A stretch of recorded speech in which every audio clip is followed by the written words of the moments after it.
All right, let's dive right into this explainer. Today, we're not just dusting off some old history book. We are stepping into a profoundly moving story of devotion. We're going on a deeply emotional journey, really zeroing in on what happens when the voice that literally defined an entire city, an entire community, suddenly breaks. We're looking at the life of Bilal ibn Rabah and his extraordinary, frankly heartbreaking, love for the Prophet Muhammad. Picture this in your mind for a second. You hear the distant, incredibly beautiful echo of the Adhan, the call to prayer, ringing out across the dark desert. But then, right in the middle of it, the voice cracks. It completely shatters. And what follows isn't just quiet, it's this heavy, suffocating silence. A single tear hits the desert sand. Because, well, there are some hearts that just never heal after love. That's the mystery we are unpacking today. Why exactly did the most famous voice in all of Islamic history fall completely silent?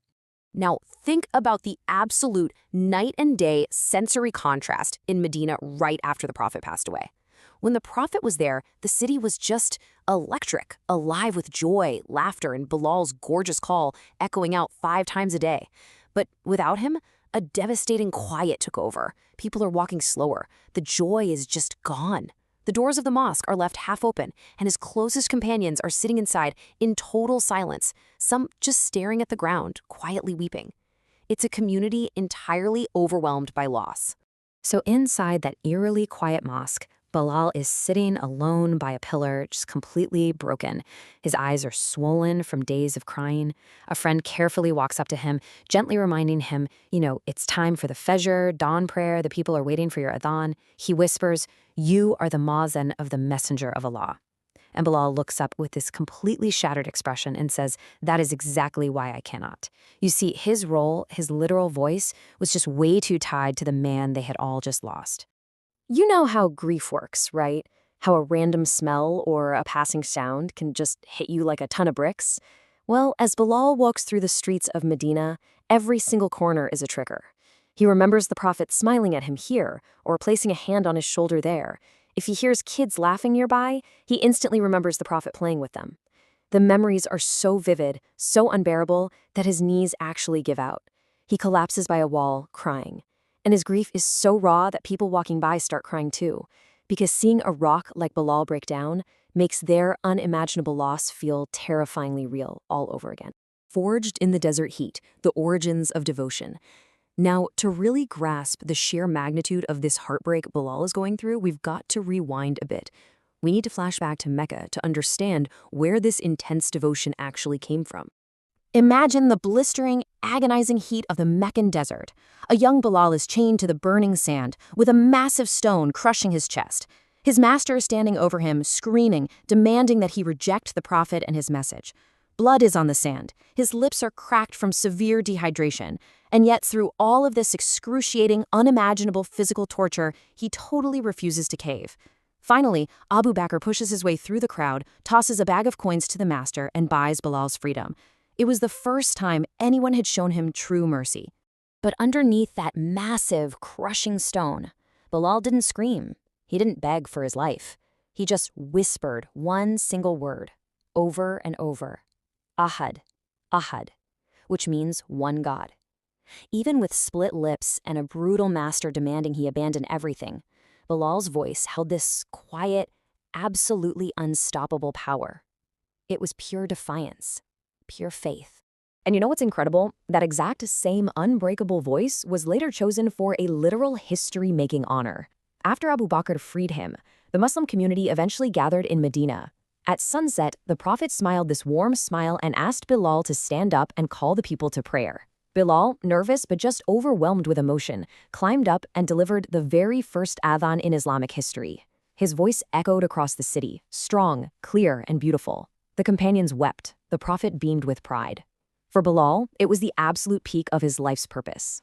Which brings us to the silence fleeing the memories. We're back in that darkened, empty-feeling mosque in Medina. Abu Bakr quietly walks in and pleads with Bilal, telling him that the community still really needs his voice. But Bilal just shakes his head. Tears are welling up, and he makes this absolutely shattering confession to his old friend.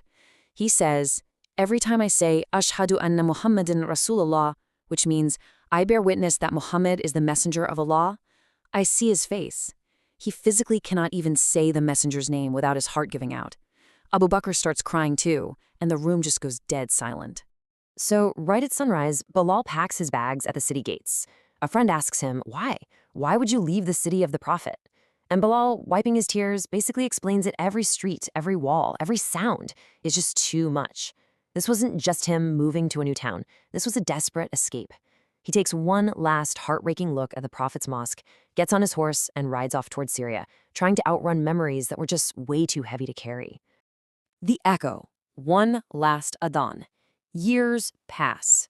Actually, we're going to move over to Syria now, where an older Bilal has tried to carve out a quiet life, far away from those haunting echoes. But something massive is about to pull him right back. One night, sleeping under the stars, Bilal has this incredibly vivid dream.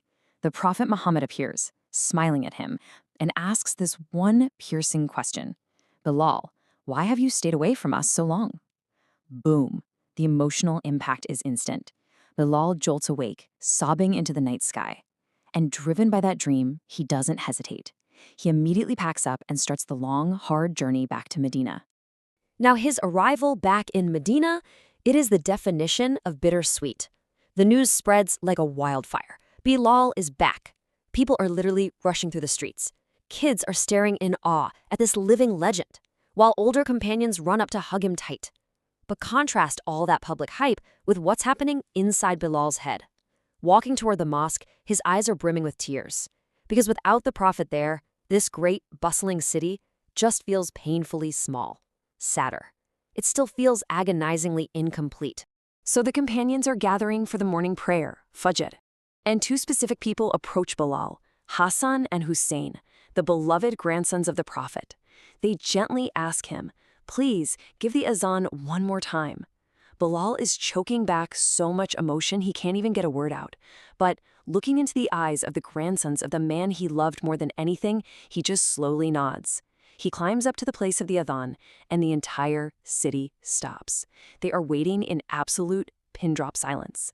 And then it happens. Allahu Akbar, Allahu Akbar. God is great, God is great. That legendary voice rings out across the morning sky for the first time in years, and the effect is like lightning. People start trembling, they're instantly weeping at the sheer beauty of it, overwhelmed by the tidal wave of memories tied to that deeply familiar sound. Then he reaches the line he was dreading most, Ashhadu anna Muhammadan Rasulullah. I bear witness that Muhammad is the messenger of Allah. And instantly his voice shatters. He breaks down completely. The entire city just erupts in tears. Women are crying in their homes. Tough old companions are literally collapsing in the streets. The emotion is so raw, so incredibly powerful, that for one crazy fleeting second, people actually thought the Prophet had come back. Bilal simply cannot finish the call. As the morning light finally washes over Medina, the broken adhan fades into the sunrise. Bilal is sitting alone outside the mosque. It's quiet again. Peaceful. The tears have dried. This is a man whose entire existence was defined and forever changed by an unyielding love. I mean, some people loved the Prophet so intensely that life without him just never felt complete again. So I want to leave you with this final thought to just sort of chew on today. How do you continue to use your voice when the person who gave it purpose is gone? Bilal's story isn't just dates and facts. It is a profound masterclass in grief, resilience, and a love so deep it literally silenced the voice that called a nation to prayer. Thank you so much for exploring this journey with me today.